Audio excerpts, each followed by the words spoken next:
ناظرین بسم اللہ الرحمن الرحیم، السلام علیکم۔ میں ہوں عبدالباسط اور آپ دیکھ رہے ہیں ڈی سائفر ABN نیوز پر۔ آج میں اسٹوڈیوز میں اکیلا ہوں، اور اکیلا اس لیے ہوں کہ بہت سے موضوعات ہیں، متفرق موضوعات جس میں آپ سے بات کرنا چاہتا ہوں، اور کوشش میری یہ ہوگی کہ بہت سے موضوعات کو امپورٹنٹ بھی ہیں، دلچسپ بھی ہیں، ان پہ بات کروں، اور ذرا تھوڑا سا اپنے جو میرے کامنٹس ہیں وہ بھی ایڈ کروں، کیونکہ بہت سی ڈیولپمنٹس ہمارے اپنے نیبرہڈ میں بھی ہو رہی ہیں۔ اور پھر جیسا کہ آپ جانتے ہی ہیں کہ ایران اور پاکستان کا الحمدللہ معاملات اب ٹھنڈے ہو گئے ہیں، خوشی کی بات ہے۔ اور کل بھی ہم ڈسکس کر ہی رہے تھے، تو ہمارے اب جو سفیر ہیں واپس تہران چلے جائیں گے، اور ایران کے سفیر اسلام آباد آ جائیں گے۔ 4-5 اور موضوعات ہیں، خاص طور پہ ایک اور بالی ووڈ کی ایک فلم آ رہی ہے فائٹر، اور اس کو لے کر بڑا چرچا ہو رہا ہے، بڑی پروموشن ہو رہی ہے اس فلم کی، اور کہا جا رہا ہے کہ جی بڑی زبردست فلم بنی ہے۔ زبردست فلم تو بنی ہوگی، اچھی ڈائریکشن بھی ہوگی، اچھی کاسٹ بھی ہوگی، لیکن یہ فلم بھی بھارت کی بہت سی فلموں کی طرح اینٹی پاکستان مووی ہے۔ اور اس سے پہلے بے شمار بھارت جو بالی ووڈ ہے انہوں نے بے شمار پاکستان کے خلاف فلمیں بنائیں، جس میں فینٹم بھی ہے، ایجنٹ ونود بھی ہے، غدر بھی ہے، دا کشمیر فائلز بھی ہے، ایک تھا ٹائیگر، اور بہت سی فلمیں ہیں جو ہمارے پروڈیوسر نے مجھ سے نام شیئر کیے ہیں۔ تو فلمیں تو بے شمار ہیں، اور یہ جو فائٹر ہے یہ بھی اینٹی پاکستان فلم ہے، اور یہ بنائی گئی ہے جو پلوامہ کا واقعہ ہوا تھا 14 فروری 2019 کو، اس کو لے کر بنائی گئی ہے۔ اور پھر جو بھارت نے بالا کوٹ پہ ایک ناکام حملہ کیا، اور پھر پاکستان نے اگلے روز جس طرح بھارت کو ناکو چنے چبوائے، اس کا سارا ذکر ہے اس فلم میں۔ تو کہنے کا مقصد یہ ہے کہ بھارت، اکثر لوگ پاکستان میں ہمیں کہتے ہیں کہ جی پاکستان یہ کیا کشمیر کرتا رہتا ہے، بھارت کے ساتھ تعلقات کیوں نہیں ٹھیک کرتا، کشمیر کو پس پش کیوں نہیں ڈال دیتا۔ اور میں ان لوگوں سے اکثر یہی کہتا ہوں کہ جہاں تک میری اپنی اسیسمنٹ ہے، میں اس بات پہ کنونسڈ ہوں کہ پاکستان اور بھارت کے درمیان تعلقات کبھی بھی ٹھیک نہیں ہو سکتے، جو مرضی ہے آپ کر لو، جب تک جموں اور کشمیر کا تنازع حل نہیں ہوگا۔ اب اس فلم کے بارے میں ہی جو 25 جنوری کو ریلیز ہو رہی ہے، اس کو لے کر ہمارے ایک 2-3 بڑے اچھے آرٹسٹ ہیں، عدنان صدیقی، اور انہوں نے ایک دو شاید بالی ووڈ کی مووی میں کام بھی کیا ہے۔ انہوں نے بھی ایک ایکس پہ اپنی پوسٹ کہا کہ جی یہ بالی ووڈ کیوں اتنی نفرت سے بھری فلمیں پاکستان کے خلاف بنا رہا ہے۔ فلمیں تو ہوتی ہیں کہ محبت پھیلائیں، لیکن یہ بڑا دل برداشتہ کرنے والی باتیں ہیں کہ بھارت محبت اور امن کی باتیں کرنے کی بجائے نفرت پھیلا رہا ہے اپنی فلموں کے ذریعے۔ اسی طرح ایک اور ہماری آرٹسٹ ہیں ہانیہ صاحبہ، ہانیہ عامر شاید نام ہے، انہوں نے بھی ایک ایکس پہ اپنی پوسٹ کی، اور انہوں نے بھی انہی جذبات کا اظہار کیا کہ وی فیل سوری کہ ہم لوگ گیپ کم کرنے کی بجائے جو پاکستان اور بھارت کے درمیان گیپ ہے اس کو بڑھا رہے ہیں۔ تو یہ، اور ان دونوں ٹویٹس کو لے کر بھارت میں بڑا کرٹیسزم بھی ہو رہا ہے کہ یہ بے وجہ یہ پاکستانی آرٹسٹ اس میں چھلانگ لگا رہے ہیں۔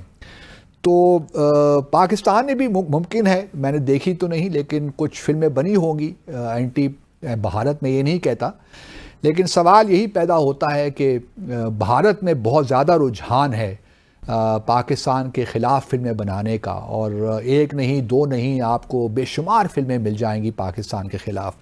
تو اور ان کو پھر یہ بھی ہوتا ہے کہ فلمیں تو بن جاتی ہیں، لیکن ان کو پروموٹ کرنے کے لیے، مثال کے طور پر دا کشمیر فائلز بنی تھی، تو اپنا نیریٹو کو پروموٹ کرنے کے لیے کیا کیا گیا کہ جی کشمیر، اس فلم پہ سارے ٹیکسز ہٹا دیے گئے۔ اور پھر دوسری بات یہ بھی ہوئی کہ خیر اگر آپ فلمیں دیکھیں تو اس میں اتنی زیادہ مس انفارمیشن ہے۔ مثال کے طور پر اگر آپ دا کشمیر فائلز کو لے لیجئے، جو ہندو پنڈت ہیں اور جو بھارت کی اپنی جو ہوم منسٹری ہے ان کے ڈیٹا کے مطابق 200 کے قریب ہندو پنڈت جو ہے وہ ہلاک ہوئے ہیں 1990 سے لے کر اب تک. لیکن اگر آپ اس فلم کو دیکھیں تو اس میں وہ کوئی 5000 کہہ رہا ہے، کوئی 10,000 کہہ رہا ہے، تو ایک تماشا سا ہے، مطلب جس طرح فگرز کو ایگزیجریٹ کرتے ہیں. تو بہرحال یہ پروپیگنڈا موویز ہیں، ان کو اسی اسپرٹ میں لینا چاہیے. اور ہمارے آرٹسٹ جو کہ اوبیسلی ہم سب امن چاہتے ہیں، لیکن ہمارے آرٹسٹ نے چونکہ فیل کیا ہے، وہ صحیح معنوں میں آرٹسٹ ہیں، تو ان کو دکھ بھی ہوتا ہے کہ ایک آرٹ ہے فلم بنانا، تو اس کو ہم پروپیگنڈا کے لیے کیوں استعمال کرتے ہیں. تو بہرحال یہ میں نے کہا میں آپ کے ساتھ شیئر کروں. اب 25 جنوری کو یہ فلم ریلیز ہوگی بھارت میں اور دنیا بھر میں، تو دیکھتے ہیں کیسا ریسپانس ملتا ہے، کیونکہ بہت سی ایسی فلمیں ہی بنی ہیں جو اینٹی پاکستان تھیں، پروپیگنڈا موویز تھیں، ان کو خاص ریسپانس نہیں ملا آڈینس کی جانب سے. لیکن اس کے بارے میں بہت سی پبلسٹی ہو رہی ہے، تو دیکھتے ہیں اس مووی میں ہے کیا. دوسری طرف ایک اور بڑا نیریٹو آج کل جب سے ایران پاکستان کا پچھلے 2-3 دنوں سے معاملہ ہوا، تو میں بھارت کا اخبارات پڑھ رہا تھا اور ان کے ٹی وی چینلز بھی کچھ میں دیکھتا ہوں. تو وہاں پہ ایک نیریٹو بلڈ کرنے کی کوشش کی جا رہی ہے، اور یہ نیریٹو کسی حد تک آپ کہہ سکتے ہیں کہ پاکستانی بھی ہمارے جو لوگ ہیں وہ بھی بلڈ کرتے ہیں کہ جی پاکستان کے دیکھیے 4 ہمسایہ ممالک ہیں، بھارت، چین، افغانستان اور ایران.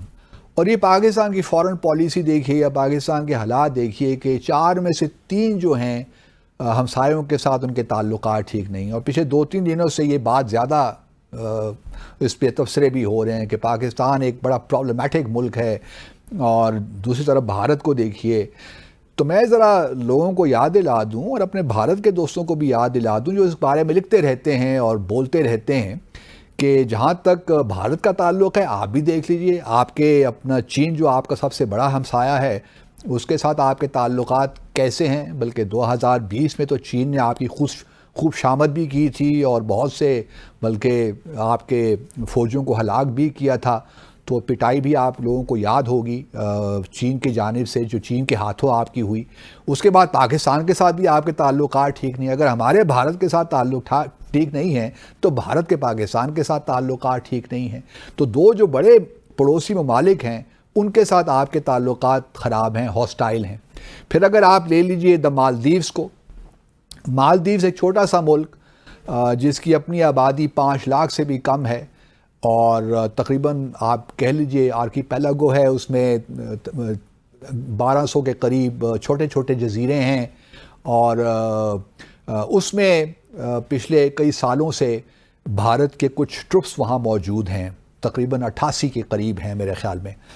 اور ابھی پچھلے سال انتخابات ہوئے مالدیوز میں، تو جو نئے صدر آئے ان کی الیکشن کیمپین کا ایک حصہ تھا کہ جب میں اگر حکومت میں آتا ہوں اور میں کامیابی ملتی ہے انتخابات میں، تو میں بھارت سے یہ کہوں گا کہ اپنی فوجیں مالدیوز سے واپس نکالے. اب وہ واپس آئے، وہ الیکشن کامیاب ہو گئے، محمد معیزو صدر کے طور پر انہوں نے حلف اٹھا لیا. تو نومبر میں انہوں نے بھارت سے کہہ دیا کہ جی آپ اپنے جو 88-90 فوجی ہیں ان کو آپ واپس کیجیے، ہمیں نہیں چاہیے آپ کی فوجیں.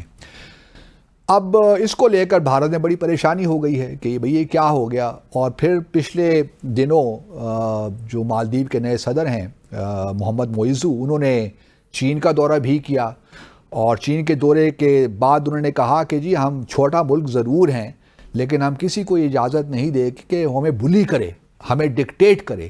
اور اشارہ ان کا بھارت کی جانب بھی تھا. اب بھارت کے مالدیو کے ساتھ بھی تعلقات ایک لحاظ سے اس میں ایک اسٹرین آ گیا ہے، کوئی ٹینشن سی ہے.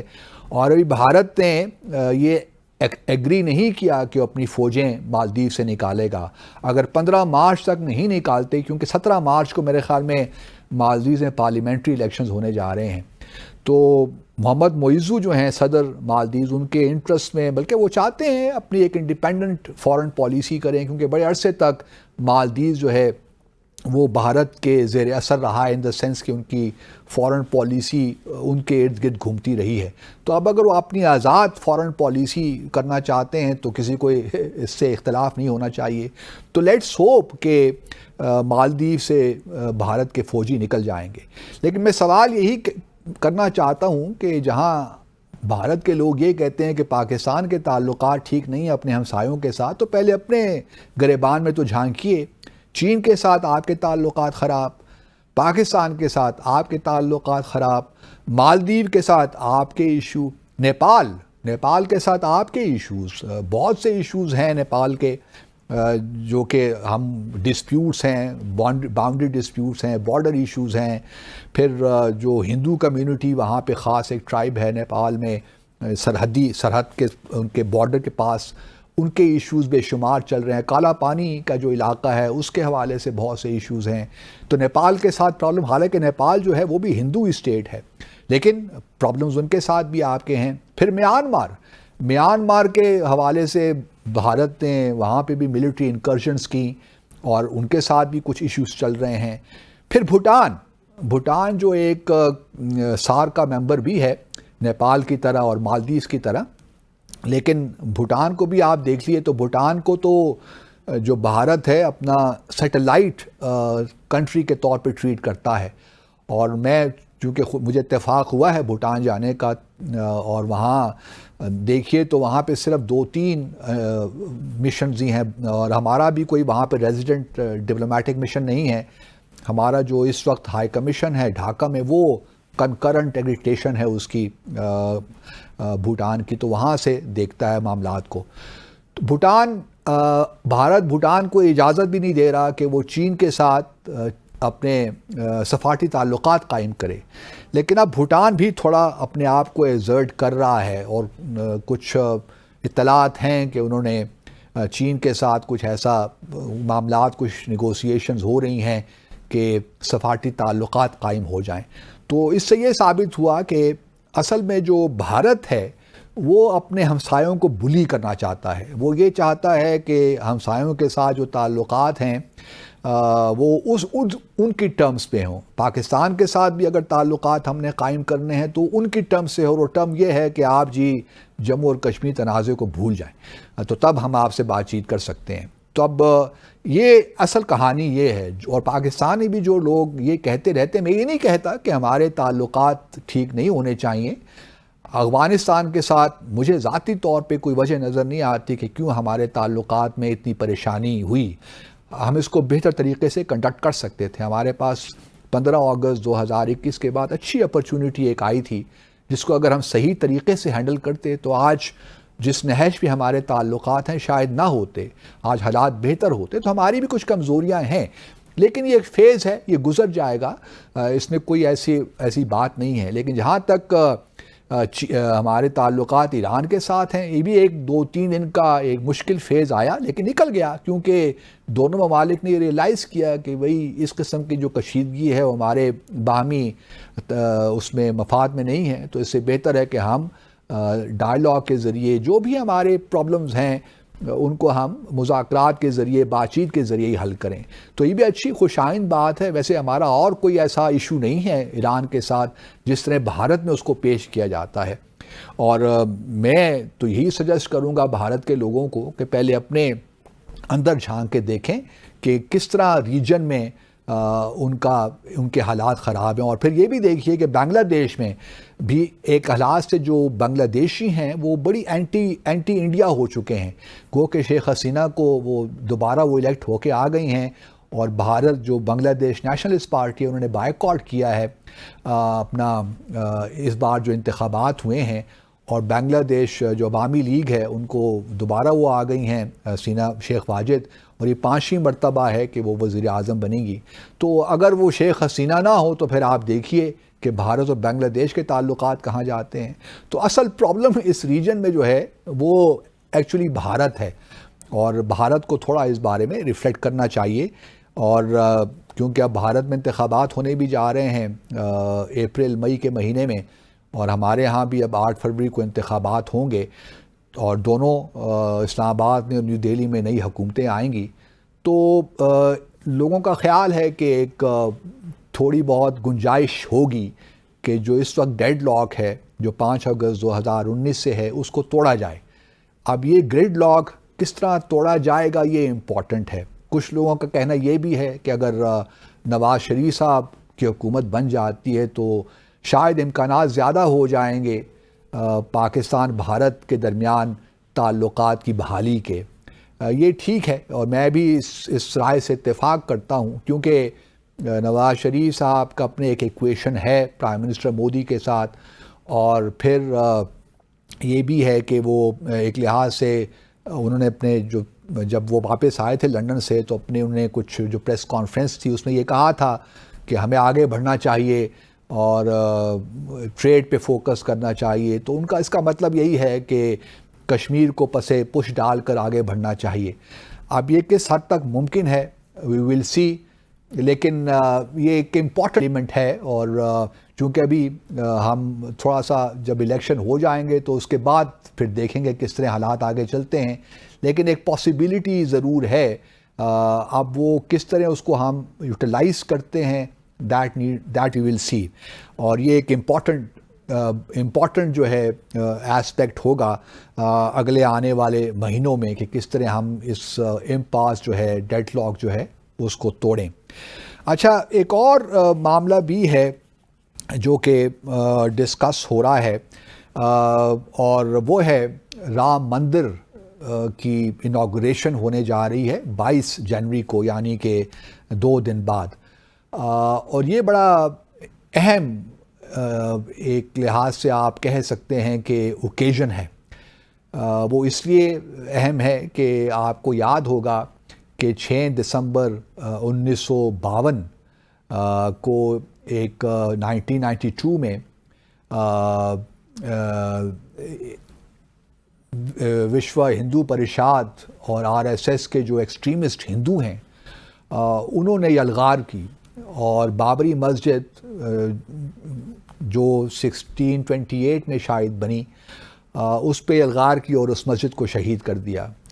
ان کا کہنا یہی تھا ان ایکسٹریمسٹ ہندوؤں کا کہ جی یہ یہاں پہ تو یہ لارڈ رام کی جائے پیدائش ہے اور یہ بابر کے زمانے میں یہ مسجد بنا دی گئی تھی تو کوئی جواز نہیں ہے کہ یہ مسجد قائم رہے.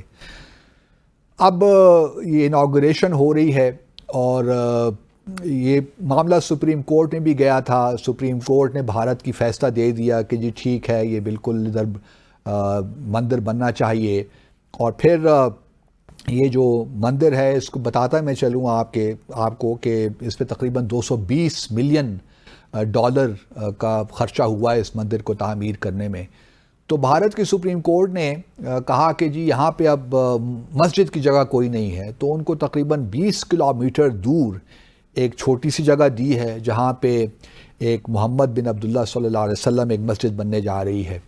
وہ جو مسجد ہے وہ Indo Islamic cultural foundation trust کے تحت بنے گی, لیکن وہ 22 کلومیٹر دور ہوگی اس جگہ سے جو ایودھیا میں ہے. ایودھیا جیسا کہ آپ سب جانتے ہی ہوں گے اتر پردیش کا ایک ڈسٹرکٹ ہے اور بڑا امپورٹنٹ ہے اور یہاں پہ مسلمانوں کی تعداد بھی اچھی خاصی ہے. لیکن اب چونکہ یہ مندر بن گیا ہے اور اس کی انوگریشن ہو رہی ہے اور پوری دنیا سے ہندو جو بھی ڈیلیگیٹس ان کو بلایا گیا ہے, تو اس کو بڑی, اور پرائم منسٹر مودی جو ہیں وہ اس کی انوگریشن کریں گے. اچھا, ایک اور کام یہ کیا بھارتیہ جنتا پارٹی نے کہ انہوں نے تمام پولیٹیکل پارٹیز کو اس نے بلایا. تو جو کانگریس پارٹی ہے انہوں نے تو آنے سے انکار کر دیا. انہوں نے کہا کہ جی یہ تو سارا پولیٹیسائزڈ ہے, سارا پولیٹیسائزڈ معاملہ ہے, تو اور یہ مودی صاحب کا فنکشن ہے, اس کا مندر سے کوئی تعلق نہیں ہے. تو انہوں نے سونیا گاندھی صاحبہ نے اب تو آنے سے معذرت کر لی. انہوں نے کہا کہ ہم اس ایونٹ میں شرکت نہیں کریں گے. تو وہاں پہ بھارت میں بھی اچھے لوگ موجود ہیں جو بھارت کا ایک سیکولر کانسٹیٹیوشن ہے اس کو آگے لے کر جانا چاہتے ہیں, لیکن جب سے بھارتیہ جنتا پارٹی آئی ہے بہت سے حالات خراب ہو گئے ہیں, خاص طور پہ اقلیتوں کے لیے. اب بھارت کا اگر آپ میڈیا اخبارات پڑھیں یا ان کے ٹی وی چینلز دیکھیں یا سوشل میڈیا بھی دیکھیں تو آپ پروجیکشن ایسی کی جاتی ہے کہ بھارت میں بڑی ہارمنی ہے, اور جو اقلیتیں ہیں ان کے بڑے زبردست حالات ہیں، کوئی ایشوز نہیں ہیں، لیکن ایسی بات نہیں ہے۔ لیکن میں ایک مختصر سا وقفہ لیتا ہوں اور واپس آ کر اسی موضوع اور دوسرے موضوعات پہ بات کرتے ہیں، ہمارے ساتھ رہیے۔ ویلکم بیک ناظرین۔ اچھا، یہی سی رام مندر کے حوالے سے بتاتا چلوں کہ جو پہلا شخص تھا 1992 میں جو کہ گنبد پہ چڑھا تھا بابری مسجد کے، اس کا نام تھا بلبیر سنگھ۔ یہ 6 دسمبر 1992 کی میں بات کر رہا ہوں۔ اچھا، وہ شخص بڑا انٹرسٹنگ شخص تھا، اور پھر جون 1993 میں، یعنی کہ تقریباً 1 سال کے بعد یہ شخص مسلمان ہو گیا۔ جب اس نے گنبد کو توڑا اور پھر اس کے بعد اس کا ایک اسپریچول سفر شروع ہو گیا ہوگا، تو یہ شخص مسلمان ہو گیا۔ بہرحال یہ بھی ایک انٹرسٹنگ فیکٹ تھا، میں نے کہا میں آپ کے ساتھ شیئر کر لوں۔ تو اب یہ مسجد اپنے جو ہے مندر کی اناگوریشن ہونے جا رہی ہے۔ آگے میں ناظرین چاہتا ہوں کہ ذرا تھوڑا سا تائیوان کے متعلق بات کر لیں، کیونکہ تائیوان میں بھی حال ہی میں الیکشنز ہوئے ہیں، اور وہاں پہ ڈیموکریٹک پروگریسو پارٹی جو کہ بڑی پرو انڈیپینڈنس ہے، وہ تائیوان کو چین سے الگ ایک سیپریٹ ریاست مانتی ہے، اور وہ یہ کہہ رہے ہیں کہ جی ہم انڈیپینڈنس کے لیے کوشش کریں گے۔ تو وہ اب الیکشن جیت گئے ہیں، گو کہ ان کو پچھلی دفعہ سے ووٹ کم مل رہے ہیں، لیکن بہرحال دوبارہ وہ برسر اقتدار آ گئے ہیں۔ اس کے بعد امریکہ نے ان کو بڑے فیلیسیٹیشن میسیجز دیے، مبارکباد دی، لیکن چائنا میں ایک لحاظ سے پرابلم تو ہے، کیونکہ چائنا کی یہی پالیسی ہے کہ جی تائیوان جو ہے وہ مین لینڈ کا حصہ ہے، اور اس کو بہرحال ایونچولی ری یونیفائی ہونا ہے۔ میں آپ کو بتاتا چلوں کہ 1949 میں آپ کہہ لیتے ایک سول وار شروع ہوئی، اور جو چائنیز کمیونسٹ پارٹی تھی انہوں نے مین لینڈ پہ قبضہ کر لیا، اور پھر کومنٹانگ جو اس وقت حکومت تھی وہ بھاگ کے تائیوان کا جو جزیرہ اس پہ آ گئے، انہوں نے یہاں اپنی حکومت قائم کر لی، اور اس وقت سے جو کومنٹانگ ہیں ان کا خیال یہی تھا کہ چائنا جو ہے ہم چائنا کے ساتھ ری یونیفائی کر لیں گے، لیکن ہوا یہ کہ بعد میں امریکہ کی سپورٹ ملتی رہی، تو ان کا جو چائنا کے ساتھ ری یونیفیکیشن کا معاملہ ہے وہ ذرا تھوڑا سا انڈیسائسو ہوتے رہتا۔ اپنے آپ کو اب تائیوانیز کہتے ہیں۔ ایک زمانہ تھا کہ یہ اپنے آپ کو چائنیز کہا کرتے تھے، جو تائیوان کے لوگ تھے۔ تقریباً 24 ملین کے قریب یہ لوگ ہیں، پاپولیشن ہے، اور یہ ہے کہ پہلے تو اپنے آپ کو یہ چائنیز کہتے تھے، اب انہوں نے اپنے آپ کو تائیوانیز کہنا شروع کر دیا ہے۔ جب چین اور امریکہ کے تعلقات قائم ہوئے، اس میں پاکستان نے بڑا اہم کردار ادا کیا تھا۔ ڈاکٹر ہنری کسنجر پاکستان سے ہو کر ہی گئے تھے، تو پاکستان ایک بڑا 70s میں، اس کے بعد جب ان کے تعلقات قائم ہوئے تو بہت سے پروٹوکول سائن ہوئے تھے، جس کے تحت امریکہ نے تسلیم کیا تھا کہ وہ چائنا کو ہی چائنا مانتے ہیں اور تائیوان کو چائنا کا حصہ مانتے ہیں، ون اسٹیٹ پالیسی۔ وہ اس میں اب یہ ہے کہ تائیوان کی ڈیفنس کی بات بھی وہ کرتے ہیں، اور خاص طور سے پچھلے سالوں میں کافی اس میں چائنا کے لیے پرابلمس کریٹ ہوئے، ان دا سینس کہ امریکہ جو ہے اپنے بڑے انہیں آفیشل، بلکہ نینسی پیلوسی جو امریکی کانگریس کی اسپیکر تھیں، ان کا وزٹ بھی ہوا۔ اس کے بعد پھر جو تائیوان کی پریزیڈنٹ تھیں وہ بھی پچھلے سال امریکہ گئی تھیں، اسٹاپ اوور تھا، لیکن وہاں پہ کچھ آفیشل سے ان کی ملاقات بھی ہوئی۔ تو کہنے کا مقصد یہ ہے کہ امریکہ unnecessarily پروووک کر رہا ہے چائنا کو، جس طرح سچی بات تو یہ ہے، جس طرح یوکرین کے معاملے میں امریکہ نے یوکرین کو لگا دیا کہ جی میں نیٹو میں شامل ہوں گا، تو رشیا کو پروووک کیا، اس طرح تائیوان کو بھی پروووک کر رہا ہے۔ تو یہ بڑا ڈینجرس گیم ہو رہی ہے، ان دا سینس کہ اگر کیونکہ پریزیڈنٹ شی جن پنگ بڑے کلیئر ہیں، انہوں نے کچھ خبروں کے مطابق اپنے آرم فورسز کو یہ کہہ دیا ہے کہ 2027 تک تیاری کریں، اگر بات چیت کے ذریعے تائیوان کو ہم نہیں لے سکتے تو پھر فورسفلی ہم لیں گے، کیونکہ ان کے لیے بڑا اہم معاملہ ہے. ان کی وہ اپنے آپ کو اس میں اپنی ساورنٹی اور ٹیریٹوریل انٹیگریٹی کا معاملہ سمجھتے ہیں. تو جب معاملہ اس حد تک پہنچ جائے تو آپ سمجھ سکتے ہیں کہ کتنی سچویشن خراب ہے. تو اب دیکھنا یہ ہے، کیونکہ ابھی ایک بڑا ہائی لیول ڈیلیگیشن وزٹ بھی کر رہا ہے، تائیوان میں آ رہا ہے، تو یہ بھی چین نے خبردار کیا ہے امریکہ کو کہ بھئی آپ یہ کام نہ کیجئے، اس سے تو مزید ہماری ٹینشن بڑھے گی. اور دیکھنا یہ ہے کہ اب کس طرح ریئیکٹ کرتا ہے. لیکن تائیوان کے جو اس وقت نئی حکومت آئی ہے ان کو بھی تھوڑا بہت احتیاط سے کام لینا پڑے گا، کیونکہ نو ڈاؤٹ تائیوان ایک بڑا اکنامیکلی بڑا امپورٹنٹ ملک ہے. بلکہ اگر آپ دیکھیے تو جو سیمی کنڈکٹرز بن رہے ہیں، مائکرو چپس، تقریباً تائیوان دنیا کو 40-50% پرووائڈ کرتا ہے، ایکسپورٹ کرتا ہے پوری دنیا میں، اور بڑا امپورٹنٹ ملک ہے اس کانٹیکسٹ میں. تو ہوپ فلی تائیوان کوئی ایسا اقدام نہیں کرے گا جس سے ٹینشنز بڑھیں. کچھ لوگوں کا خیال ہے کہ اگر، کیونکہ ہانگ کانگ بڑے عرصے کے بعد چائنا میں شامل ہوا، جو کہ ایک زمانے میں برطانیہ کی کالونی تھا، تو ون اسٹیٹ ٹو سسٹم کے تحت وہ شامل ہوا تھا، اور 50 سال کا عرصہ دیا گیا تھا کہ ہانگ کانگ اپنا سسٹم رکھ سکتا ہے. لیکن اس میں کچھ پرابلمز ہوئے، تو اس کو دیکھ کر کچھ لوگ کہہ رہے ہیں کہ جی چائنا نے اپنی کمٹمنٹ صحیح طور پہ پوری نہیں کی، تو اس لیے تائیوان کے اندر خدشات ہیں. لیکن تائیوانیز جو ہیں ہم امید کرتے ہیں کہ اس حد تک نہیں جائیں گے جہاں کہ چین کو طاقت کا استعمال کرنا پڑے گا، کیونکہ یہ ان کے انٹرسٹ میں کسی طور بھی نہیں ہے. تو لیٹس ہوپ کہ sanity prevails at the end of the day. ایک اور ایشو بڑا امپورٹنٹ ہے، وہ ہے نارتھ کوریا کا. کیونکہ نارتھ کوریا میں اگر آپ دیکھیے ماضی میں ذرا جائیں تو 1950 میں جو نارتھ کوریا ہے انہوں نے ساؤتھ کوریا پہ حملہ کیا کمیونسٹ پارٹی نے، تو وہ ان کو ضم کرنا چاہتے تھے اپنے. تو اس کے بعد پھر یہ تقریباً 3 سال جنگ رہی. اس کے بعد ایک ٹروس ہوا، عارضی جنگ بندی ہوئی، اور عارضی جنگ بندی کے تحت ابھی تک وہ عارضی جنگ بندی ہے. اور پھر ایک کورین ڈی ملٹرائز زون بنایا گیا ان دونوں کوریاز کے درمیان. اچھا، جو نارتھ کوریا ہے اس کی جو ہے رقبہ بہت زیادہ ہے، ساؤتھ کوریا سے زیادہ ہے، لیکن پاپولیشن ان کی 25 ملین کے قریب ہے، جبکہ ساؤتھ کوریا کی آپ کہہ لیں 50 ملین یا 49 یا 50 ملین کے قریب. تو اب یہ نارتھ کوریا کے جو پریزیڈنٹ ہیں کم جونگ ان، انہوں نے کل پرسوں اپنے ایک بیان میں کہا ہے کہ اب ان کی کوئی امید نہیں ہے کہ یہ ری یونیفائی ہو سکیں ساؤتھ اور نارتھ کوریا. تو لیکن اگر ہمیں گو کہ ہم جنگ نہیں چاہتے، لیکن ہم جنگ سے ڈرتے بھی نہیں ہیں. اور کچھ بلکہ میں نیو یارک ٹائمز پڑھ رہا تھا گزشتہ روز، تو اس میں ایک خبر یہ بھی ہے کہ شاید نارتھ کوریا تیاری کر رہا ہے جاپان پہ اور ساؤتھ کوریا پہ حملہ کرنے کی. اب یہ کس حد تک یہ باتیں کریڈیبل ہیں وی ڈو ناٹ نو، لیکن ان کا خیال یہ ہے کہ نارتھ کوریا جو ہے اپنے نیوکلیئر ویپنز بھی استعمال کر سکتا ہے. میرے خیال میں یہ فار فیشڈ ہے، لیکن یہ ضرور ہے کہ نارتھ کوریا نے بڑی اسٹرانگ پوزیشن لی ہے. وہ بڑے زبردست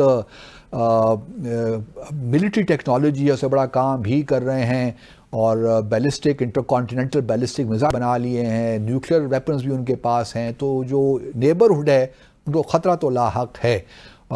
لیکن مین وائل ہم دیکھ رہے ہیں کہ رشیا اور نارتھ کوریا کے تعلقات میں بھی اضافہ ہوا ہے جب سے یوکرین وار شروع ہوئی ہے.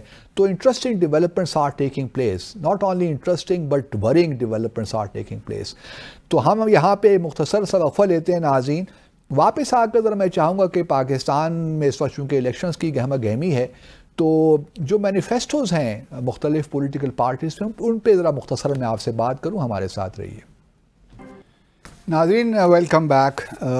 اچھا، اب الیکشنز آ ہی رہے ہیں تو اب ریلیز بھی شروع ہو گئی ہیں. 2 دن پہلے شاید نواز شریف صاحب نے بھی حافظ آباد میں ایک جلسے سے خطاب کیا. کل مریم نواز صاحبہ نے خانیوال میں جلسے سے خطاب کیا. اس طرح بلاول صاحب بھی جو ہیں بہت سی ریلیز کر رہے ہیں، باقی جماعتیں بھی کر رہی ہیں. تو اب 8 فروری کو الیکشنز انشاءاللہ ہوں گے. تو میں نے سوچا کہ ذرا ان کے مینیفیسٹو سے بات کرتے ہیں. تو ہم ان کی پارٹیز کی جو ویب سائٹس ہیں آفیشیل، ان پہ ہم گئے، اور جماعت اسلامی کا ہمیں مینیفیسٹو بڑی آسانی کے ساتھ مل گیا. بلکہ سینیٹر مشتاق احمد خان صاحب ڈی سائفر میں آئی بھی تھے، ان سے میں نے ان کا جو منشور تھا جماعت اسلامی کا بڑی تفصیلاً گفتگو بھی ان سے ہوئی تھی. اسی طرح جو ہے پی ٹی آئی چونکہ اس طرح انتخابات میں حصہ نہیں لے رہی تو ان کا منشور بھی ابھی تک ہمارے سامنے نہیں آیا، پی ٹی آئی کا ہے سچ، لیکن ان کے بھی ریپرزینٹیٹیو کو میں نے بلایا تھا تو ان سے بھی اس کے بارے میں بات چیت ہوئی تھی۔ اب جو ہے جہاں تک پیپلز پارٹی کا تعلق ہے، انہوں نے بڑا کمال مہارت کا کام کیا ہے کہ اپنا منشور ڈیٹیلڈ منشور نہیں ہے جس میں جماعت اسلامی کا ہے یا بھی پی ایم ایل این کا آنے والا ہے 27 جنوری کو۔ ایسی بھی عجیب سی بات ہے کہ آپ ریلیاں تو کر رہے ہیں، ریلیز ہو رہی ہیں جگہ جگہ، لیکن منشور کا پتہ نہیں ہے۔ اب معلوم یہ ہوا ہے کہ 27 جنوری کو وہ اپنا منشور جو ہے ریلیز کریں گے، انویل کریں گے، تو دیکھتے ہیں اس منشور میں کیا ہوتا ہے۔ لیکن پیپلز پارٹی نے 10 نکاتی پروگرام دیا ہے اپنا۔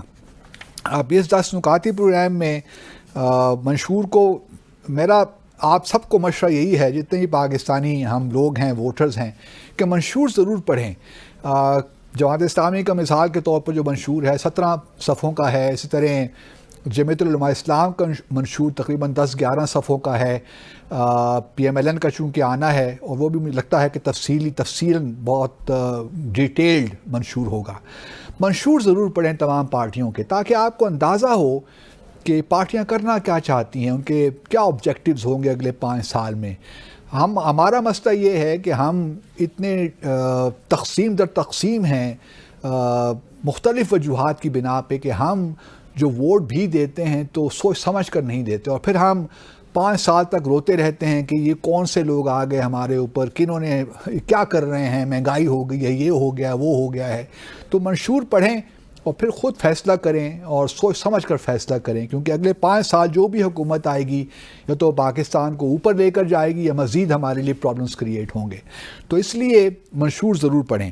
اب دیکھیے بلاول صاحب کی میں تقاریر مختلف ریلیز میں سن رہا ہوں، وہ اب نشانہ بنا رہے ہیں پی ایم ایل این کو، نواز شریف کو تنقید کا نشانہ بناتے ہیں، سب کو، کہ جی یہ تو پھر لندن چلے جائیں گے، ان کا کیا بھروسہ ہے۔ پی ٹی آئی کو نہیں نشانہ بنا رہے اس وقت زیادہ، ان کا جو فوکس ہے یا جو ان کا ہے نشانہ جو ہے وہ پی ایم ایل این کو، ان کو معلوم ہے کہ جو پی ٹی آئی کا ووٹ پنجاب میں جو ہے وہ بنیادی طور پر پیپلز پارٹی کا ووٹ تھا جو کہ پی ٹی آئی کی طرف گیا، یا کچھ آپ کہہ لیجیے جماعت اسلامی کا بھی شاید ووٹ ہو سکتا ہے اس میں، لیکن پی ایم ایل این کا جو ووٹ ہے وہ بائی اینڈ لارج انٹیکٹ رہا ہے، کیونکہ 2018 کے بھی الیکشن ہم نے دیکھا تھا کہ وہاں پہ پی ایم ایل این کو اکثریت ملی تھی، تو اس لیے وہ ٹارگٹ اس لیے کر رہے ہیں پی ایم ایل این کو کہ جو پی ٹی آئی کا ووٹ ہے اس کو کیپچر کریں۔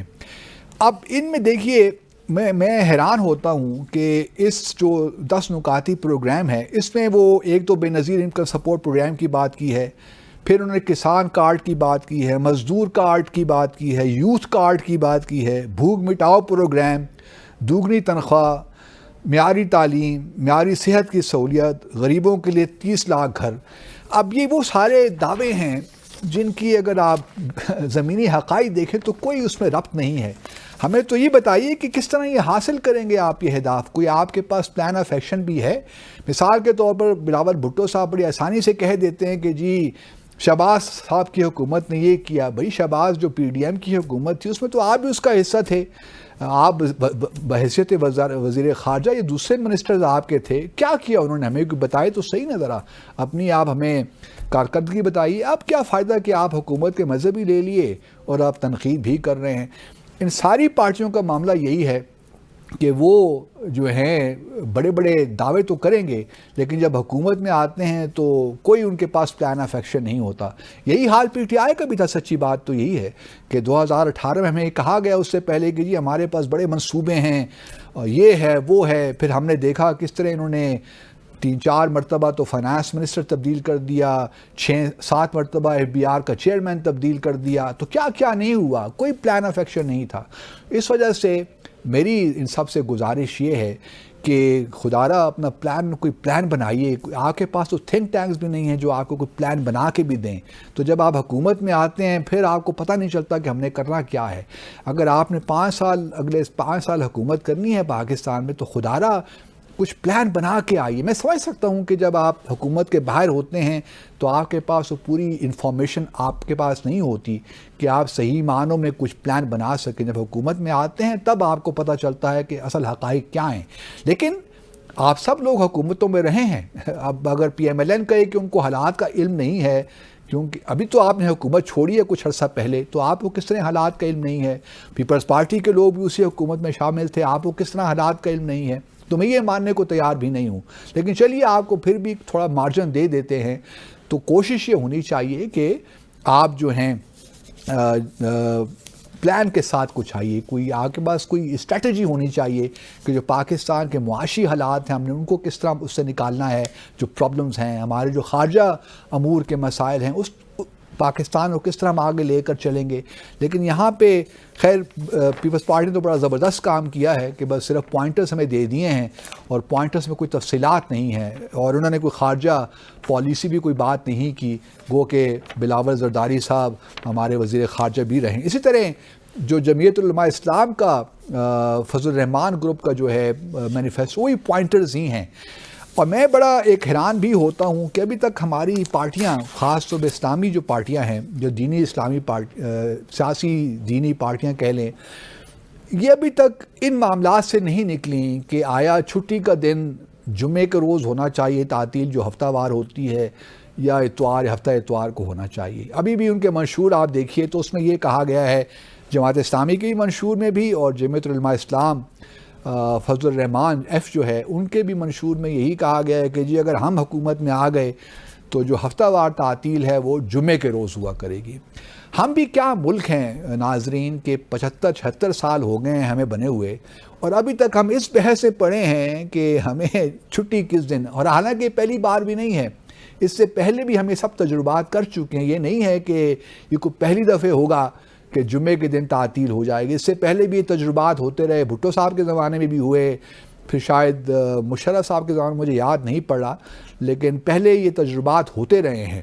اور جمعے کے دن چھٹی ہوئی، پھر ہم لوگوں نے نوٹ کیا کہ جمعے کے دن جب چھٹی ہوتی ہے تو مساجد میں جمعے کے نماز پڑھنے کے لیے لوگ کم آتے ہیں کیونکہ وہ چھٹی منا رہے ہوتے ہیں اس روز.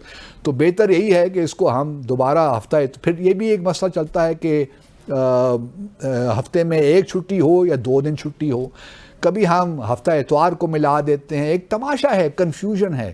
مطلب ہمیں تک ابھی تک یہ کلیئرٹی نہیں ہے کہ ہم جو ہفتہ وار تعطیل ہے یا چھٹیاں ہیں ان کو کس طرح کریں، کس روز کا، 2 دن کا ہونا چاہیے، 1 دن کا ہونا چاہیے، کجا کہ ہم بڑی بڑی چیزوں کے بارے میں فیصلہ کریں اور ان پولیٹیکل پارٹی سے یہ توقعات رکھیں کہ ہمارے جو بڑے بڑے مسائل ہیں وہ کس طرح سالو کریں گے. تو یہ وہ اب ان کے بارے میں بندہ کہے بھی، کیونکہ اگر آپ جو ہی یہ کہیں گے کہ نہیں جی ہفتہ اتوار کو چھٹی ٹھیک ہے، تو کہیں گے جی آپ تو اینٹی اسلام لوگ ہیں. دنیا بھر میں، مسلمان دنیا میں جمعے کے دن چھٹی ہوتی ہے، تو آپ کو کیا ایشو ہے؟ لیکن اس کا کاؤنٹر آرگومنٹ یہ ہے کہ بہت سے مسلمان ممالک ہیں جہاں ہفتہ اتوار کو بھی چھٹی ہوتی ہے. تو یہ کوئی آرگومنٹ ہے نہیں. آپ نے دنیا کے حالات دیکھنے ہیں. جہاں تک جمعے کی نماز کا تعلق ہے، ہم ابھی بھی جمعے کی نماز پڑھتے ہیں اور جاتے ہیں مساجد میں پڑھنے کے لیے. تو یہ کوئی آرگومنٹ نہیں ہے. بٹ اینی کیس آج کے لیے اتنا ہی ناظرین. اپنا اور اپنے ارد گرد رہنے والوں کا خیال رکھیے گا. اللہ حافظ.